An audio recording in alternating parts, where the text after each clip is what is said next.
ফেব্রুয়ারি মাসের 2 তারিখে সুজানগর উপজেলা আওয়ামী লীগের সভাপতি, সুজানগর সাবেক পৌর মেয়র এবং সুজানগর উপজেলার সাবেক উপজেলা চেয়ারম্যান উনি আমাদের বৈষম্য বিরোধী ছাত্র আন্দোলন কেন্দ্রিক সদর থানার একটি মামলার এজার নামীয় আসামি। তো উনি আমাদের দীর্ঘদিনের ওয়ান্টেড আসামি ছিলেন।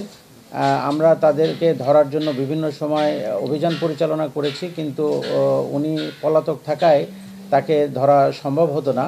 কিন্তু গোপন সূত্রের ভিত্তিতে আমাদের সুজানগর থানা পুলিশ সংবাদ পায় যে উনি মথুরাপুর হাই স্কুল মাঠে তাকে দেখা যাচ্ছে। এইরকম একটা খবর পাওয়ার সাথে সাথে ওসি সাহেব তার একটা টিম নিয়ে মথুরাপুর হাই স্কুল মাঠে অভিযান পরিচালনা করে এবং সেখানে তাকে মসজিদের সামনে পাওয়ার প্রেক্ষিতে তাকে ওখানে গ্রেপ্তার করে আমাদের পুলিশের গাড়িতে উঠানো হয়। ক্যামেরায় ওয়াও, স্টাইল দেখাও, Xenon X21 পারলে ঠেকাও। এমতো অবস্থায় যেহেতু উনি মথুরাপুর গ্রামেরই সন্তান এবং ওখানে উনি দীর্ঘদিন ধরে জনপ্রতিনিধি ছিলেন, ওখানে তার আত্মীয় স্বজন এবং কর্মী সমর্থক আছে, তারা এই অ্যারেস্টের খবরটি পেয়ে তাৎক্ষণিকভাবে অনেক লোক ওই মাঠে জড়ো হয় এবং আমাদের গাড়ির গতিরোধ করার চেষ্টা করে। সেখানে মহিলারাও ছিল এবং অন্যান্য কর্মী সমর্থকরা ছিল, তারা গাড়ির গতিরোধ করে এবং গাড়ির গতিরোধ করার প্রেক্ষিতে তখন আরও লোকজন সেখানে জড়ো হয় এবং একটা পর্যায়ে তাকে গাড়িতে করে আর থানা পর্যন্ত নিয়ে আসা সম্ভব হয় না এবং ওখানে যে তার কর্মী সমর্থকরা জড়ো হয় তারা গাড়ি আটকায় এবং একটা পর্যায়ে পুলিশের হেফাজত থেকে তাকে ছিনিয়ে নিয়ে তাকে পালাতে সহায়তা করে এবং তারপর থেকে তিনি আত্মগোপন করে থাকেন।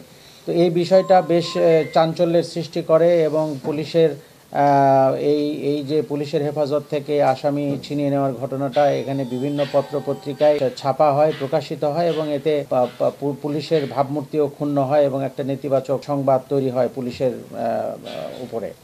তো তৎপ্রেক্ষিতে আমরা ওই দিন রাতেই আমরা সেনাবাহিনী, র্যাব এবং আমাদের পুলিশের পর্যাপ্ত সংখ্যক সদস্য নিয়ে আমরা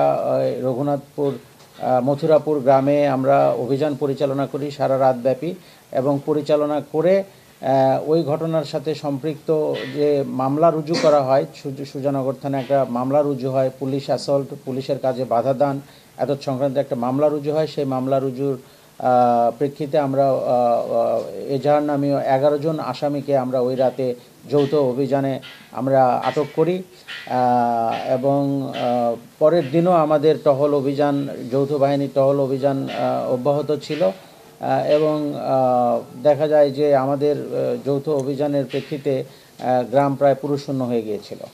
তো আমরা গোপনে খবর রাখতে থাকি এবং আমরা ওয়াহাব সাহেবের গতিবিধি, আমরা প্রযুক্তির সহায়তা এবং আমাদের গোয়েন্দা তথ্যের ভিত্তিতে তার গতিবিধি আমরা নজরদারির মধ্যে রাখি। মাঝে মাঝে আমরা দেখতাম যে ওনাকে ট্রেস করা যাচ্ছে না, আবার মাঝে মাঝে উনি এলাকায় আসতেছেন বা থাকতেছেন, এই ধরনের খবর আমাদের কাছে ছিল।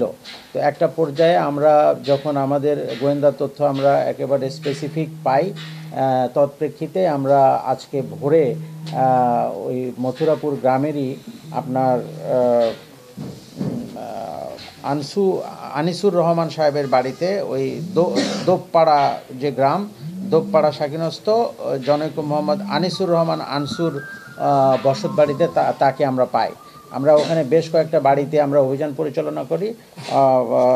তখন আমরা আনিসুর রহমান আনসুরের বসত বাড়িতে সকাল আনুমানিক 7 ঘটিকার দিকে তাকে পাই এবং তার সাথে রাব্বি শেখ নামে আরেকজনকে আমরা আটক করি, যে ওই পুলিশ অ্যাসল্ট মামলার এজার নামে আসামি, তাকেও আমরা গ্রেপ্তার করতে সমর্থ হই এবং তার এখনও তিনি আমাদের হেফাজতে আছেন। তাকে আমরা জিজ্ঞাসাবাদ করছি এবং জিজ্ঞাসাবাদ শেষে আমরা তাকে পরবর্তী যে আইনগত প্রক্রিয়া, সেই প্রক্রিয়ায় তাকে আমরা কোর্টে প্রেরণ করব।